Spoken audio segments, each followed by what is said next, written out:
called Once Bitten. We welcome you here, or to take your seat wherever you're most comfortable. As long as you've brought your good heart and your good intentions, because those are the foundational ingredients that are required to start a virtuous cycle.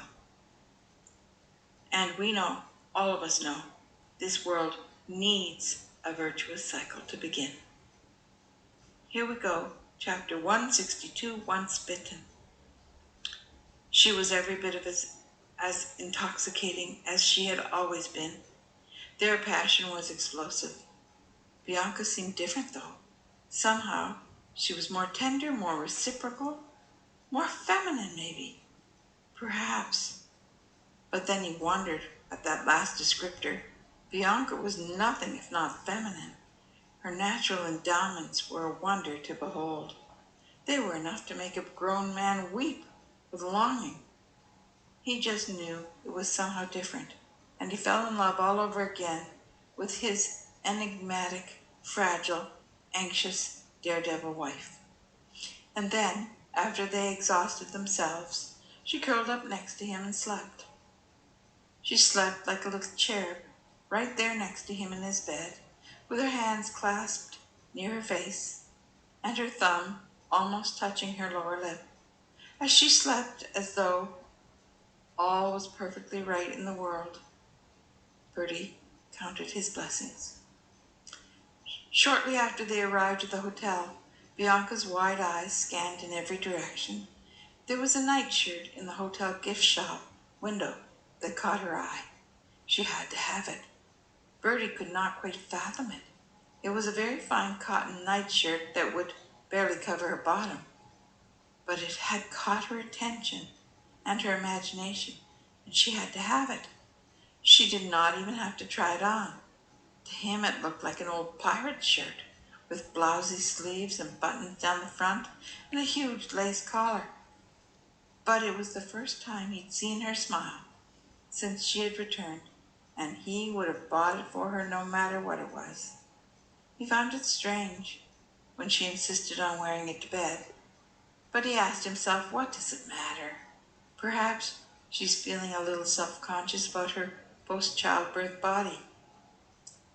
Now she was sleeping in the pirate shirt with one leg thrown over the covers.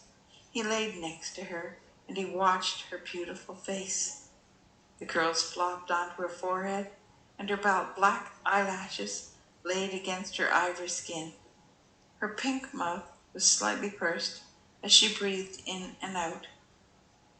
He thought for the first time how much his precious daughter had taken after her mother in appearance.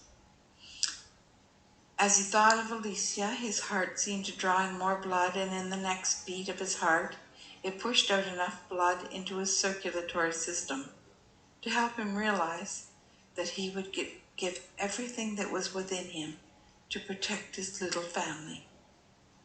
He couldn't resist running a finger over Bianca's hip and down her leg as she slept. It was then that he saw it.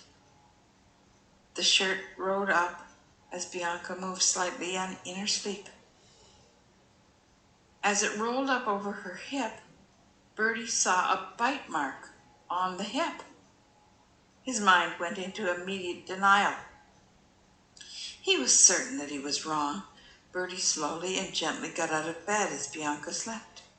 He walked around the bed and he stared down at her exposed hip, trying to understand. If she had perhaps scraped it or otherwise injured her hip, perhaps it was just a shadow, a trick of lighting. He stood over Bianca and stared. He was not mistaken. It was 2 definite rows of teeth marks. Bertie stared for a long time. He argued every possible case in his mind. He argued against the evidence of his own eyes. When there were no more arguments, and when there were no more viable alternatives, his shoulders slumped, and his breath escaped his lungs in a long sigh. He gave in to the reality of what he was seeing. He did not know what it meant, of course. He could not know until he asked Bianca, and he was not looking forward to that conversation. At that point, he turned and he staggered into the bathroom.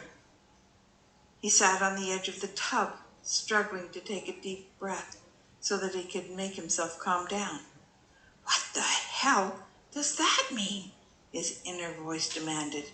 His brain was on fire. Bertie's stomach threatened to rise, but he swallowed it down. He thought of his precious daughter, and he shuddered as he imagined her being held in her own mother's arms. It was then, thinking of mothers, that he had a terrible flashback memory, one that caused him to stagger inwardly. He was just a little boy of about 7 or 8, and they were swimming at Michelle and Dr. D's cottage. He remembered the pattern of Marie's little two-piece as she splashed in the shallows, with her pigtails dripping. He remembered the bold pink, rounded flowers and the lime green leaves on Marie's swimsuit. He was sitting on the sand, eating a grape popsicle that Fan had given him. His mother emerged from the water as she climbed up the ladder of the dock. He noticed the skirt of her old-fashioned bathing suit was stuck to her hip above the underbathing suit of her one-piece. There, right at his eye level, he could see a bite mark on his mother's hip. It was old and healed over, but it was unmistakably a bite mark. When his mother's eyes turned to his, and she realized that he had seen the mark, she blushed to the roots of her hair, smoothed down the skirt of her bathing suit, and she rushed into the cottage. When she came back, she was fully dressed, and when he tried to ask her about it, she would not talk about it, but she ran back into the house again. Later, he asked his father about it. His father had said that it was important to allow ladies to have their privacy. That was the end of it, until right now.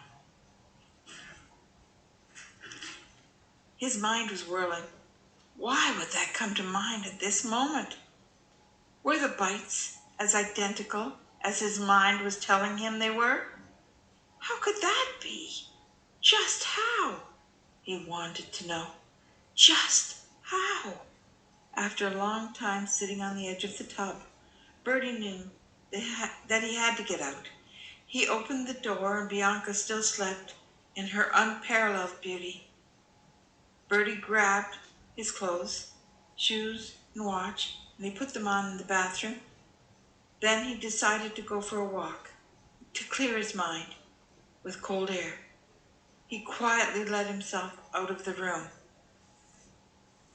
That's the end of chapter 162. It was called Once Bitten.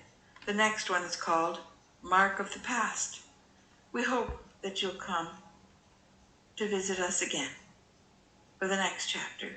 And I remain, your friend, Deborah. Bye-bye.